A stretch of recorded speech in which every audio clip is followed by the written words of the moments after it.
AstroNerdBoy here. Today we're going to go over Melty's Rank Up Quest, which is for her Melt Virus EX skill. And this is from footage taken from a recent live stream I had going over the event, so you have to apologize, my avatar is going to be in the way there. So first we're going to go over the different fights here. We've got a bunch of casters to deal with in the first battle. Not too difficult. Passionlip is the big boss in the second one with 200,000 hit points with the first two lines covered by casters. Again, not too difficult. The third one is a bunch of casters with BB being the tricky one, and a demon also caster for the backside. So as you see, we've got a max limit broken kaleidoscope for Rider Ishtar, a partial one for Medusa because her one skill can charge up the additional 20%. And for Princess Drake, we have the Holy Night Supper with the 50% boost, so her battery can take care of the rest of the 50%, and then it'll give her NP a 15% damage increase. So that's the lineup we got going here for the first round. Remember, it was all casters on the first round. So going in here, we're obviously going to use Medusa's her third skill to juice her up to 100%, and then we're going to have her be the first person to cast a Noble Phantasm. We're targeting the back enemy because it's got a little bit more HP. We're going to have Medusa chain here, and Medusa chaining is going to take care of business, as we'll see here. Please kindly allow me to crush you. But pretty easy round one. Now granted, there's some RNG in her getting to chain, but still, even if she didn't get to chain, you know, it wouldn't have been no big deal. One of the others would have easily cleaned that up for her. So for the second battle, you know, the HP on these casters is a little bit more, but we're gonna have Ishtar use her first skill to get her quick and her buster up for the whole team, actually. So that'll help Francis at the end, but it will also help her for this immediate hit. And then nothing to do with the skills here, so I'm gonna go ahead and hit the attack here in a minute and have her go ahead and pop her Noble Phantasm. And I always like to target the most powerful enemy in the lineup, so that we're not wasting, if she doesn't do a lot of damage, it's okay. I have Francis go first just to try to weaken the enemy with a buster, and then Francis to do the cleanup. But I believe, let's see what Ishtar does here. I'm going off of memory here, watching this and with you guys. And yeah, it was enough to clear the back guy. Not quite enough to clear the first one, but Francis with another buster, no big deal. So final round, the big guy's in the middle with 166,000 HP plus. So clearly we got to get Francis juiced up here, and which we're going to do right now. And then we're going to do her Noble Phantasm power up plus an attack up. And then I'm using this Mystic Code's Noble Phantasm power up. Now I had Medusa get all the crit stars to give her that 100% bonus at the start. And by the way, this Mystic Code is a fragment of 2004. So I'm gonna have Francis go ahead and drop her Noble Phantasm. Again, I'm targeting the most powerful enemy, just in case. But Francis, you know, I've got her at a fairly high NP level. I believe I got her at NP 3. She's at least NP 2. So she's gonna do more damage anyway, plus all the additional buffs. Let's see, does she kill? Yep, she pretty much wipes out most everything. And then there's the cleanup, so no big deal there. pretty straightforward. The first battle, all three nodes or all three battles in the first arrow are pretty straightforward and no big deal to have to deal with here. Yep, there's that fragment of 2004 Mystic Code. So the next fight, again, we're going to have to... Passionate was the concern here more than anything. And the lineup I went with here is Nero Bride on the for taking out Passion Lip. We've got Arash here for clearing out the first wave. We've got Saber Altria to clear out the second. Of course, Arash has got a max limit broken imaginary element, so that will give his Noble Phantasm power bar a at 75%. Max limit broken kaleidoscope, so she'll have 100%. And I kept pulling Night Supper just to give her her Noble Phantasm more of a boost. She does not have a battery charge, but you'll see this fight doesn't go quite as planned. Probably should have had a Waver Coon here instead of Merlin for the 50% boost, but I went with this for whatever reason, probably because of the CE there, just to get the extra bond points. But you'll see that this fight does not go quite as planned here. Let's get the video going again. And now the first wave is actually not too bad. Arash is not powerful enough. I have not grailed him or anything to give him more attack power. Probably should. I don't think it's a waste of grailing if you're worried about gameplay, to grail him a little bit and make him a bit more powerful. But he is almost powerful enough, as you see, not quite enough to get that last guy there. So, but that was okay. I wasn't too worried about that. The big thing for me was to have an opportunity to get Nero Bride up to a position to where I could get her Noble Phantasm up to 100% in the bar. So I should have probably had that last time, but hey, better late than never. So here I'm gonna have Saber Altria do her art start, and then have that wrap up with Umu Bride, and she'll get a little bit, not quite, see, 2% short of the 20% needed,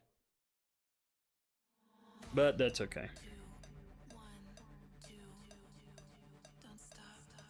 And so now then we got, see, now we got some RNG in our favor with the card drop, so we got a couple of arts for our Umu Bride. And I, plus, you know, there's the 20% from Merlin. And I'm basically charging up so that Saber Altria will mow these down. Now, my Saber Altria is NP5, not by choice. I've had 9 of her drop. So, but yeah, she has a NP5, and we'll have Nero Bride get things started just to make sure that she gets that last little bit and then some that she needs for hitting it. But she weakened that last enemy enough, way more than enough, that Saber here is going to just, you know, mow these fools down. I didn't see what the total damage was, but obviously it was more than enough that we needed. So, and I have Saber's first, her attack up skill and her buster up skill at 10. So, well, no, her attack up skill I have at 7 actually. I need to get that up, I think. Maybe I do have it at 10. I don't know. It doesn't matter. All right, so here, we're charging up Nero Bride, because she needs to lay the serious smack down. And then just because I'm pretty sure that Nero is not gonna finish off Passion Lip. Nero Bride is at NP2. That's why I went ahead and healed her up some. Now, alter egos are weak against the like sabers and archers and lancers, which is why I have them in here. Now, Merlin is the weak link here because alter egos have an advantage over casters. Probably the only exception to that would be Caster, Nero Caster, because she's got an ability to stop it, but or to negate that disadvantage. But here we got Bride going in there, and yeah, I love that finishing animation when he just snaps her fingers. That's always fun. But I had Saber Altria get that Buster up just to, just to try to juice her up. I know as an attacker, she's actually kind of rubbish, sadly. You should be a lot stronger than that, but it is what it is. So now Passion Lip has some defense up, even though she's got some defense down too, and some burn. And she's still smacking fairly hard. And now she gets a debuff up here, or a buff, sorry, not a debuff, a buff, which I have to check out, which is immune to all debuffs. So if I was going to land another debuff on her, it's just not happening. So I think I decided I was going to run with the Saber lineup, but then I thought, no, I'll do an Arch lineup, and I was looking at it, I'll be honest. I was looking at Altria's Noble Phantasm bar and thinking Nero Bride for some stupid reason. But at the same time, it doesn't really matter because she's pretty tough and she can actually lay the smack down. But we lost Merlin because Passionate wasn't playing that. But here was my backup. This is why I brought in Kintoki Berserker, and I gave him a Noble CE. I don't remember which one, but one that gives him a 50% starting, and then it was either the Buster or he may have an additional Buster. We'd have to look back. I don't remember exactly what it was now, but RNG says we're gonna lay the smack down on him, on Passion Lip with him, and we'll make short work of this. But that's why he was on the back line. That was exactly why I put him on there, because I wasn't sure, how the fight would go. So, not a pretty fight, to be honest, 7 turns. But could have been worse, I guess. But, there you are. So now we're going into the third arrow, which has BB. And, oops, I skipped out all the lineup on what my lineup was here. So let me pause real quick. So we've got Shiro here. Sorry, I didn't mean to cut all that out before. We've got Shiro here because Shiro has an advantage over Moon Cancer, since he's a ruler. I only have I have 3 rulers, but one of them is Jean, and she doesn't, that's not who I wanted to bring in for combat. I needed someone that had an offensive deal. He's got an AoE ability to take out that last row.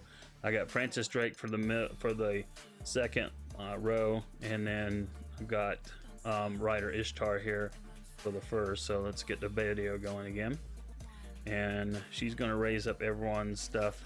And that's what makes her, if you haven't gotten her from the event,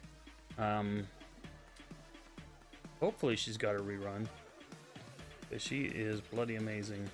So she's actually quite good. She would be better if she had a battery charge, but barring that, she's actually pretty good as an AoE clearing rider. She does some pretty good damage here, and then that bonus buff up for Buster and Quick is just really good, really good. So that makes her very versatile in a Buster or a Quick team. So now then, Shiro's got a Buster up, Francis has a Buster up, and then Francis is also going to have her Noble Phantasm power up in her first ability. But we're also bringing Waver in. Now Waver was mainly about getting Shiro up, and there's Francis juicing up everyone. I got that at level 10, so very good attack and Noble Phantasm damage up. And then Waver's getting his attack up, and the rest of this is just to charge up Shiro. So, not sure what the delay was there, but of course I was doing this on a live stream, so on Twitch, which by the way, the link will be in the description if you want to follow or subscribe me to me on Twitch. Love to have you there. We stream every Monday, Wednesday, and Friday. So anyway, so we've used up all the deals from the team, and now we use the plug suit mystic code. Now I have Francis Drake go second because she drops crit stars, and I wasn't sure. I mean, even though they're both, you know, under 170k damage, I mean hit points.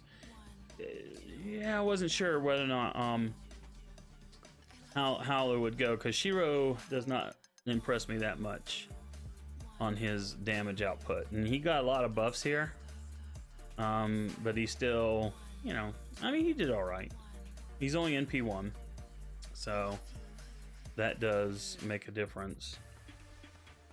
I wish all my servants were at least NP2, but Francis Drake is the MVP here in my opinion. I mean, she came down and just laid the freaking smack down, so really freaking impressive on her part, and made that a real 2 turns real simple. So, and then there's where we get our crit star, or SQ, sorry, and there we go. So we have her skill up now, as you see, and the NP strength, instead of only lasting for 1 turn, it lasts for 2. This makes this skill much more useful, because now then Melty, you know, you can pop this if you don't quite, you know, you're not quite in a position where you can use it the next turn like you thought you would be. Well, now you've got a spare turn, so yeah, definitely worth getting this skill ranked up if you have Melty. All right, so that's going to do it for this video. Thank you so much for watching on YouTube, and if you're on YouTube, give me a subscribe. We're looking to get to 1,000 subscribers, and there's also my anime and manga blog at anime.astronerdboy.com, and like I said, there's a description in the link on my Twitch channel, where we stream every Monday, Wednesday, and Friday night, 7 p.m. Mountain Time. Thank you so much for watching. Hope you have a good day, and we'll see you in the next video.